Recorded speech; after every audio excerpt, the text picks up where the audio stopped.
What's up, you guys? This is Robert at Shy Bears Plus, coming at you with my 2019 NFL Draft Chicago Bears Draft Preview Extravaganza machine. Anyway, I'm coming at you. Number one, the most important thing: will the Bears wear the blue draft hat or the baby blue draft hat that kind of looks like the Chicago flag? I don't know when they're coming across the stage what they're going to wear. Can't wait to see. I think both of the hats are so crispy, you love to see them. But I am Robert at Shy Bears Plus on Twitter, on Instagram. Give me all the crispy follows. Say what's up. Shoot me some love. But anyway, let's begin. 2019 Chicago Bears draft. It's just so hard for me to get into it. Ordinarily, while the Bears were building this Super Bowl contending team, I absolutely loved getting into the prospects and trying to figure out who my future Bears were going to be. But now that we have a Super Bowl team or a contending team, it's just not as exciting. And when you don't have the draft capital, it's hard to get into this kind of a thing and really put a ton of time into it, because we probably have a pretty good idea who will be on the roster for our Chicago Bears next year. Let's be honest. The Bears are trying to remind us that with our first pick in 2019, we got Khalil Mack. With our second pick of 2019, we did get Anthony Miller. So if you're happy with those guys, we're already 100% on our first two picks. It's so crispy. You love to see it. So anyway, Bears are going to be picking in the third round, 87th overall. In the fourth round, 126th overall. In the fifth round, 162 overall. And then twice in the seventh round, 222 and 238. So exciting, you love to see it, or not. I mean, it is what it is, guys. Just remember, on my way too late, way too not informative draft preview special, that this team is pretty much pre-made, ready to rock next year. It looks like Pace has filled almost all the holes, and we have plenty of depth at most of the positions, definitely have starters, and there's really not a really big glaring need, except for running back. We traded Jordan Howard, right? So he didn't fit our system and Nagy's system. So what are we looking for? I mean, I see a lot of the Twitter guys out there who are predicting sort of very Jordan Howard-like kind of guys who maybe run slower than 4.6. And you know what? I mean, some guy, you're either a tape guy or a scout guy or you're a combine guy, a measurables guy. Whatever kind of guy you are, I just don't see someone who is going to come in and be a pounder and a guy who's breaking tackles physically. I think that the Bears are looking for more one-on-one type of players, guys who could take the ball to the house every single time. So the Bears did their homework on about 17 to 18 running backs. The last I saw from Aaron Lemming NFL. I do follow him. Very informative a lot of the time. Not everyone's perfect, and he's pretty good. I know a lot of people criticize him, but you know what? There's too much Twitter beef out there anyway, so who even cares? Anyway, I think the Bears will not be drafting anybody who runs slower than a 4.60, probably flat. You're looking for guys with athleticism, who could juke, and guys who could catch. I mean, Jordan Howard, I don't think he even dropped a pass last year. However, you don't see him running the wheel route. It was Cohen.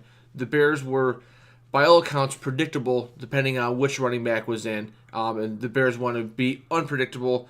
And, I mean, Ryan Pace comes from the Saints, where they always had multiple running backs. Ingram, Kamara, things like that.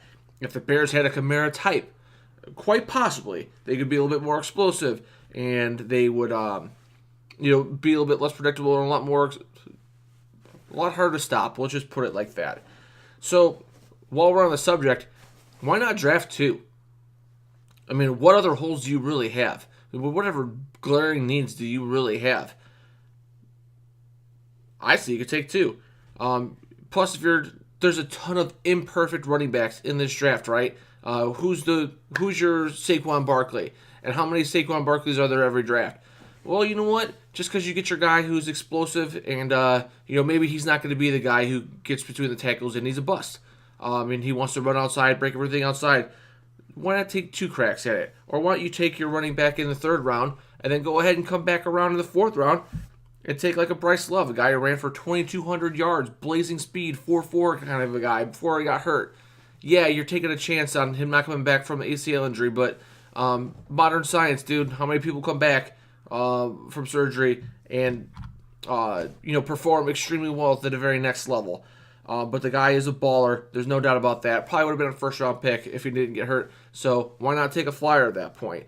The other thing you have to keep in mind is that Ryan Pace, he identifies a guy, and he goes and gets him. You could quite possibly see a trade up. You could see a trade down. We don't have a lot of capital in next year's draft either, but I'm pretty sure we have the Raiders' 2nd-round pick.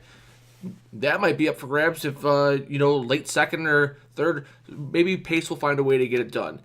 And I'm all for a trade up somehow. Whatever you have left, if you feel like you are one player away from winning the Super Bowl, why do you not make the trade? So that's kind of where I was at with my my running back breakdown. You could go ahead and expect, best player available if with all the rest of these picks. I mean, you can't really. Are you really looking to pick your future starting tackle with a 2nd, 7th round pick? Maybe that's not going to be coming this year and coming in this draft. But as a Super Bowl contender, as most people think that the Chicago Bears are, you got to fill up that last hole. Most people feel that running back is going to be that very last hole.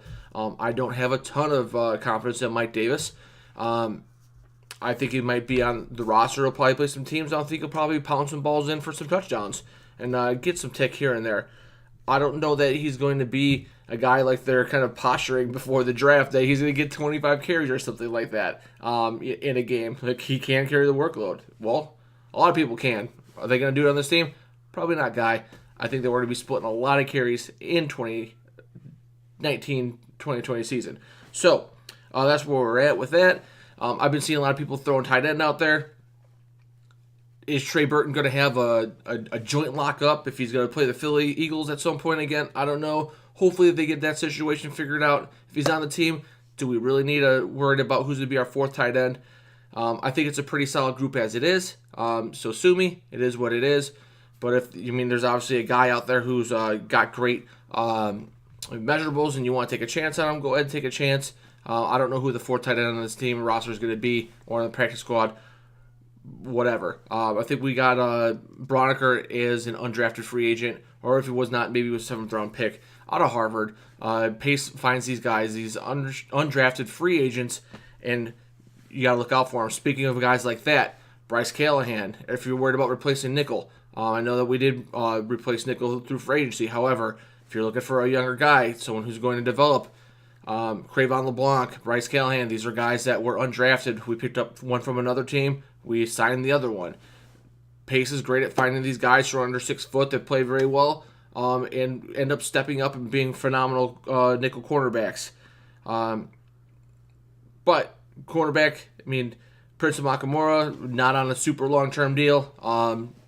Not the youngest guy in the entire world. I think they have like Tolliver and some guys that they really like, but is it a glaring need at this point? I don't know. I don't think so.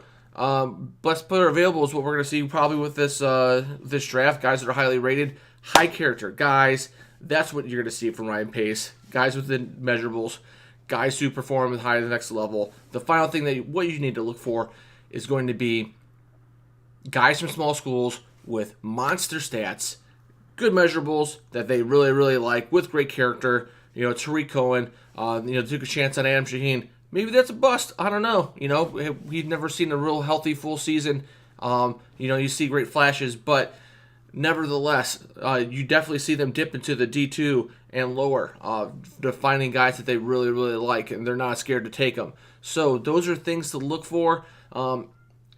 Crazy, bold prediction. Bears take 2 running backs.